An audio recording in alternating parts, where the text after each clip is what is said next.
Hello student, जय हिंद, वंदे मातरम। आज आपके लिए कुछ नया टॉपिक मैं लेके आया हूँ। जैसे कि आप देखते हैं, परीक्षा में बदलते हुए पैटर्न के हिसाब से पद्यांशों पर आधारित प्रश्न उत्तर को हम लोग हल करेंगे और समझेंगे कैसे होता है। ठीक है, इस प्रश्न के लिए कुल 10 अंक होते हैं। बहुत इंपॉर्टेंट है, आप समझे रहेंगे तो आपको 10 अंक मिल जाएंगे। बहुत ज़्यादा इंपॉर्टेंट है। ठीक है, तो आइए समझते हैं। पहला टॉपिक है हमारा अयोध्या सिंह उपाध्याय हरिऔध, जो कि चैप्टर कौन सा, पवन दूतिका। बहुत ही ज़्यादा इंपॉर्टेंट है।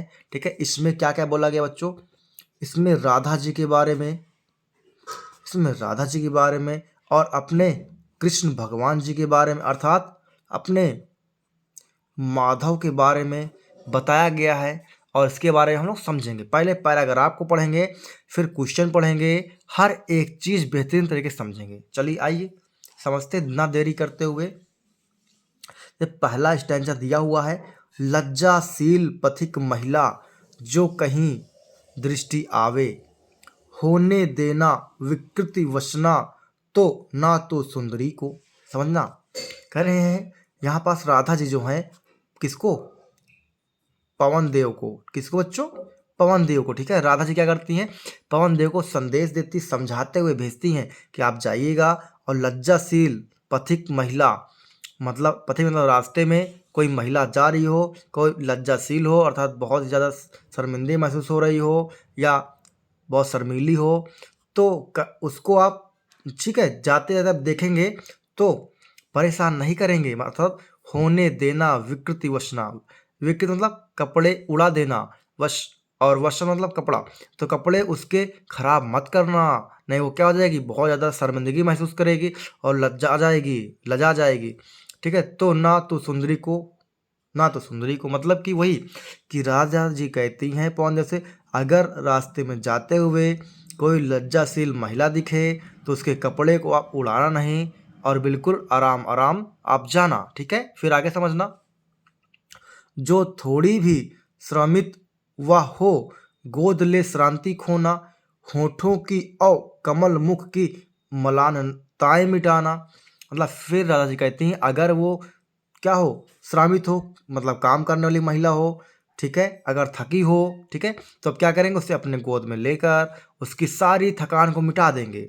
होठों की और कमल मुख की मलानताएं मिटाना, अगर होठों में मुस्कान नहीं है, होठों पर बिल्कुल दुख छाया हुआ है और कमल रूपी मुख पर बहुत ज़्यादा झुर्रियाँ पड़ गई हों, या फिर दुख दुख दिख रहा हो आपको, तो उसकी सब दुख व्यथा को आप मिटा देना। आइए आगे समझते फिर।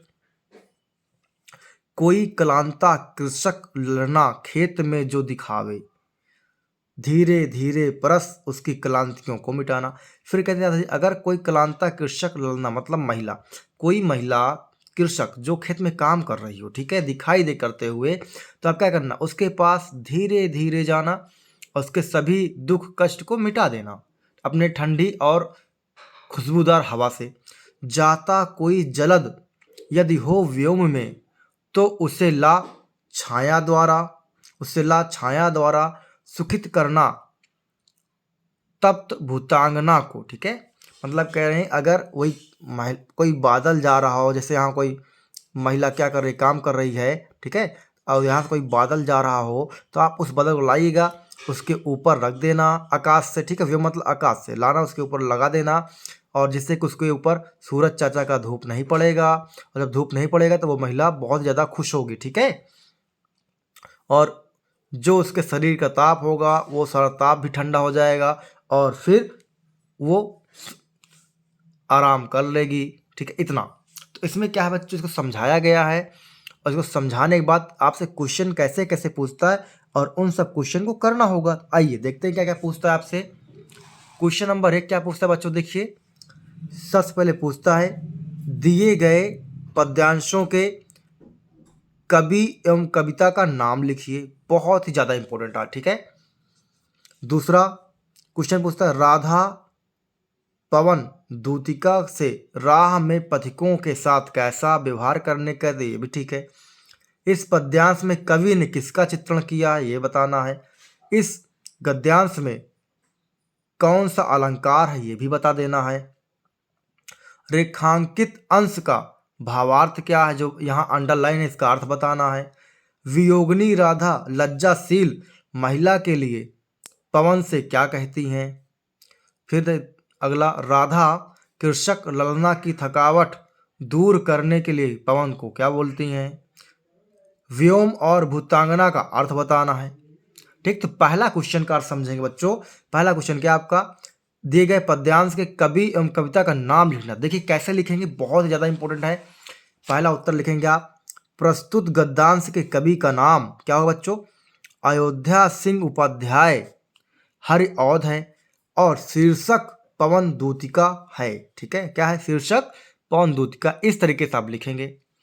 दूसरा क्वेश्चन देखें क्या है, राधा पवन दूतिका से राह में पथिकों के साथ कैसा व्यवहार करने को कहती हैं। उसका आंसर देखिए क्या होगा, राधा पवन दूतिका से कह रही हैं कि यदि मार्ग में कोई लज्जाशील स्त्री यानी महिला दिखाई दे तो उसके वस्त्र को मत उड़ाना, थकी हुई प्रतीत हो तो उसकी थकावट को दूर कर देना। अभी मैंने आपको अर्थ बताया था ना, वही चीजें हैं। तीसरा क्वेश्चन, पद्यांश में कवि ने किसका चित्रण किया है, मतलब कवि ने किसके बारे में बताया। तो आइए देखते हैं। देखिए तीसरा क्वेश्चन है का आंसर है, प्रस्तुत पद्यांश में कवि ने एक और राधा की विरह व्यथा, मतलब कुल मिला के कहते हैं दुख को, एक और राधा के दुख का चित्रण किया तो दूसरी ओर उन्हें समाज की पीड़ा से व्याकुल दिखाया कि समाज में रहकर राधा किस तरीके से टूट चुकी है। ठीक है, चलिए अगला क्वेश्चन देखिए। पांचवा, चौथा, इस पद्यांश में अलंकार कौन सा है भाई, इसमें क्या है भाई, बताओ अलंकार कैसा होगा। हवा कोई बात कह सकती है, आप बोलोगे सर नहीं, जब नहीं कर सकती है तो उसे क्या बोलने, मानव के रूप में चित्रण किया, मानवीय अलंकार होगा। तो देखिए चौथा आंसर, प्रस्तुत गद्यांश में मानवीकरण एवं उपमा अलंकार के बारे में बताया गया है। ठीक है, क्वेश्चन नंबर 6 का पांचवा, रेखांकित अंश का भावार्थ क्या है। आइए देखिए कौन सा रेखांकित, ये लाइन जो है ना, इनका इनका इनका तीनों का अर्थ बताना है। तो आइए समझते हैं क्या अर्थ है। क्वेश्चन नंबर 5 का आंसर समझते हैं। देखिए यह बताया जा रहा है, राधा पवन को समझाती हैं, हे पवन देव अच्छे समझ लीजिए, रास्ते में कोई गलतियां कोई त्रुटि नहीं करना है कि तुझे मार्ग में क्या मिलेगा, ब्रजभूमि की अत्यंत लज्जाशील महिलाएं दिखाई देंगी। ठीक है, अतः तुझे उनका मान सम्मान करना होगा और आगे बढ़ना होगा। ठीक है, तो आगे देखते हैं।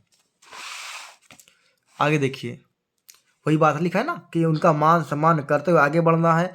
तू कहीं अपनी चंचलता, मतलब अपने चंचलपन के कारण उनके वस्त्रों को उड़ा मत देना, अर्थात जब उनके वस्त्र उड़ेंगे तो उनके कोमल अंग क्या होंगे, खुल जाएंगे। और ऐसा आप काम नहीं करेंगे क्योंकि आप बहुत ही समझदार, आप देव हैं। ऐसी चंचलता किसी भी दृष्टि से ना तो उचित है और ना क्षम्य ही है, मतलब उचित भी नहीं है और क्षमा करने योग्य भी नहीं है गलतियां। ठीक है, तो हे पवन देव आप ऐसी गलती मत करना। यदि थकी हो तो उन्हें गोद में उठाकर शांति प्रदान करना, मतलब कि थकी हो तो अपने गोद में उठा लेना, आप अपने शक्ति द्वारा उनको बढ़िया विश्राम दीजिए, उनका थकान दूर हो जाए। और उनके होंठ और कमल जैसे मुख पर आई मलिनता को मिटा देना। मैंने अर्थ बताया था वही यहाँ भी लिखा हुआ है। ठीक है, तो आइए अगला क्वेश्चन देखते हैं। क्वेश्चन नंबर 6, क्वेश्चन नंबर 6 क्या कह रहा है, वियोगिनी राधा लज्जाशील महिला के लिए पवन से क्या कहती हैं, मतलब कि अगर जो लज्जाशील महिला है उनसे क्या कह रहे हैं पवन देव से कि भैया आप ऐसा मत कर रही है। तो आइए देखते हैं क्वेश्चन नंबर 6 का आंसर। देखिए देखो राधा जी कह रही हैं, पवन देव समझाते हुए कह रही हैं कि तुझे मार्ग में ब्रजभूमि की लज्जाशील महिला दिखाई देंगी, अतः आप उनका मान और सम्मान करेंगे। ठीक है, और आगे बढ़ेंगे। तू कहीं अपनी चंचलता के गुण के कारण उनके वस्त्रों को मत उड़ा देना, जिस कारण उनके कोमल अंग दिखाई देंगे और उन्हें शर्मिंदगी महसूस होगी। ठीक है, चलिए अगला 6 हो गए। 7वां समझिए। राधा कृषक ललना की थकावट दूर करने के लिए पवन को क्या समझाती हैं? आइए देखते हैं क्वेश्चन नंबर 7 का आंसर।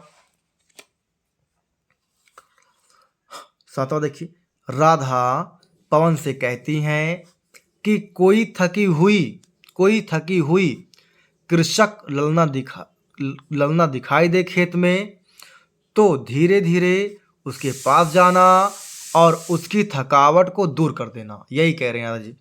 चलिए नेक्स्ट क्वेश्चन नंबर 8वां क्या पूछा गया, देखिए 8वां पूछा गया बच्चों, व्योम और भूतांगना का अर्थ क्या होता है? तो आइए समझते हैं।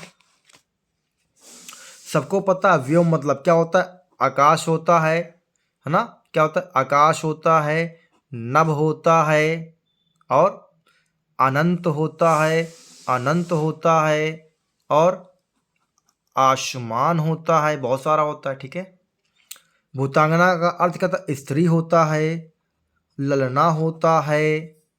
ठीक है, क्या होता है? ललना होता है और दारा होता है, ये सब चीज़ें। ठीक है, तो बच्चों नेक्स्ट वीडियो में नया टॉपिक करेंगे हम लोग, जो आपको दिख रहा है इसी को करेंगे। पहले अर्थ समझेंगे, फिर उसके क्वेश्चन पढ़ेंगे, फिर क्वेश्चन का आंसर समझेंगे। तो मिलते हैं नेक्स्ट वीडियो में बच्चों।